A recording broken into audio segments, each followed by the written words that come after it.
घमंडी भैंसा और मूर्ख शेर। एक बार की बात है, एक बहुत ही खूबसूरत और शांत जंगल था। जंगल का राजा शेर बहुत ही मूर्ख था। उसकी मूर्खता को देखकर जानवर भी बहुत परेशान रहते थे। एक दिन एक बाघ भोजन की तलाश में जंगल में घूम रहा था। वो बहुत ही भूखा था और ऊपर से तेज गर्मी। बाघ भोजन की तलाश में घूम घूम कर थक जाता है, पर उसे कहीं पर भी भोजन नहीं मिलता।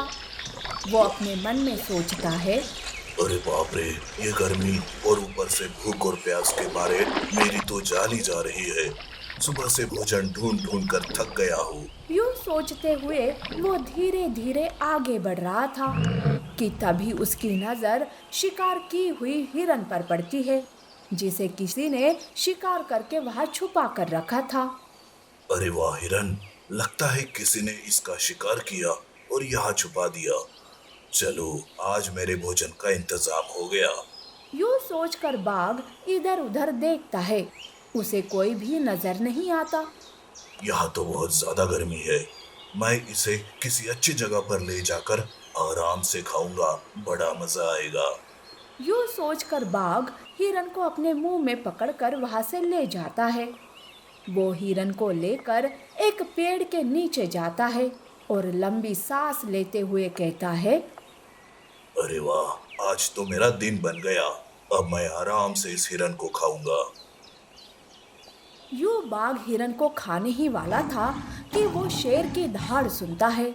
जैसे ही वो पीछे मुड़कर देखता है, उसके पीछे शेर खड़ा था। अरे बाघ, तुम यहाँ क्या कर रहे हो? महाराज प्रणाम। शेर बाघ की ओर बढ़ता है। वो हिरन को देखकर कहता है, अरे वाह हिरन का मांस, क्या तुमने मेरे लिए शिकार ढूंढा? तुम मेरा कितना ख्याल रखते हो।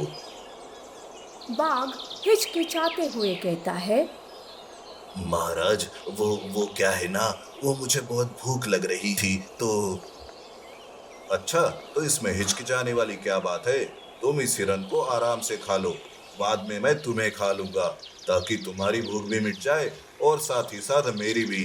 क्यों, ठीक है ना? ये सुनकर बाघ एकदम से चौंक जाता है। महाराज, अरे बाघ, मैं जंगल का राजा हूँ। जिस पर मेरी नजर पड़ती है वो मेरा हो जाता है। ये कहकर शेर जोर से दहाड़ मारते हुए आगे बढ़ता है। बाघ डर के मारे अपने कदम पीछे ले लेता है। शेर सारा हिरन का मांस खाने लगता है।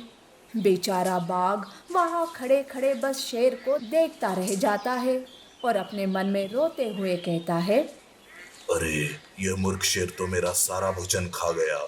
हाय रे मेरी किस्मत। यूं वो मन ही मन अपना सर झुकाए हुए रो रहा था कि तभी उसे शेर की दर्द भरी आवाज सुनाई देती है। जैसे ही बाघ शेर की ओर देखता है, तो शेर जमीन पर पड़ा दर्द के मारे लौट रहा था। बाघ तुरंत शेर के करीब जाता है। शेर कुछ कहने की कोशिश कर रहा था, पर बाघ के कुछ समझ में नहीं आ रहा था। तब शेर हड्डी को बताते हुए इशारों में कहता है कि उसके गले में हड्डी फंस गई है। महाराज, आप चिंता ना करो, मैं अभी भालू वैद्य को बुला कर लाता हूँ। यह कहकर बाघ भागता हुआ भालू वैद्य के पास जाता है और उसे सारी बात समझाता है। ये सुनकर भालू जोर जोर से हंसने लगता है। अरे भालू, क्या हुआ? तुम क्यों हंस रहे हो? भालू बहुत ही घमंडी स्वर में कहता है, इस मूर्ख शेर की वजह से सारे जानवर बहुत परेशान है। इसने सबका खाना छीना है। इसी को कहते हैं जैसी करनी वैसी भरनी। हाँ हाँ, उसने मेरा भी खाना छीन लिया। पिछली बार उसने मेरा सारा शहद छीन लिया था। जब मैंने थोड़ा सा शहद मांगा तो कहने लगा कि मुझे खा जाएगा। अरे रे, ये तो बहुत बुरा हुआ। यही मौका है उस मूर्ख शेर को सबक सिखाने का। अरे, वो तो जंगल का राजा है। भला हम उसे कैसे सबक सिखा सकते हैं? भालू और बाघ सोच में पड़ जाते हैं कि तभी भालू की नजर वही पास में घास चर रही घमंडी भैंसे पर पड़ती है। मुझे उपाय मिल गया। ये कहकर भालू बाघ के कान में कुछ बोलता है। बाघ हंसते हुए कहता है। ये उपाय तो जरूर काम करेगा। यूं बाघ और भालू शेर के पास आते हैं। भालू शेर के मुंह में देखता है। महाराज, बहुत ही बुरी तरीके से हड्डी आपके गले में फंस गई है। मुझे क्षमा करें, मैं इसे नहीं निकाल सकता। अरे भालू, ये क्या कह रहे हो तुम? अब हम क्या करें? जल्दी से सोचो, कोई तो उपाय होगा। हम महाराज को यूं तकलीफ में नहीं देख सकते। कि तभी भालू वही पास में घास चर रहे घमंडी भैंसे की ओर देखता है। शेर भी भैंसे की ओर देखता है।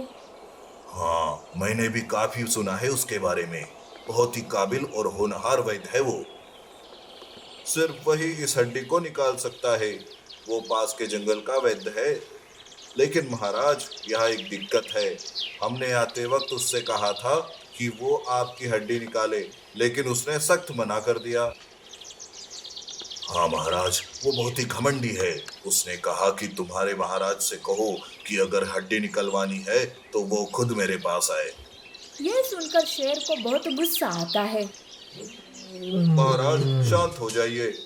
वो एक बहुत ही नामी वैद्य है। आप सिर्फ वही आपकी जान बचा सकता है। शेर के पास दूसरा चारा नहीं था। वो चुपचाप घमंडी भैंसे की ओर बढ़ता है। दूसरी ओर भैंसा शेर को अपनी ओर आता देखकर सोचता है। लगता है शेर मेरा शिकार करने आ रहा है।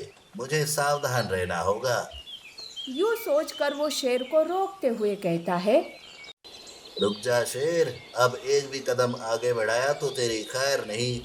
शेर अपना मुंह खोलकर हड्डी बताने की कोशिश करता है, लेकिन घमंडी भैंसा सोचता है कि शेर अपने नुकीले दांत बताते हुए उस पर हमला करने आ रहा है। वो तुरंत तेजी से आगे बढ़ते हुए शेर की ओर जाता है और अपने सींगों से उस पर हमला करता है। हमला करके उसे दूर फेंक देता है। शेर हवा में उड़ते हुए जाकर दूर कहीं गिर जाता है। ये देख बाघ और भालू खुश हो जाते हैं। अरे वाह, हमारा उपाय काम कर गया। हाँ, मूर्ख शेर से हमें हमेशा हमेशा के लिए आजादी मिल गई। यूं वो दोनों खुशी खुशी अपने अपने रास्ते चले जाते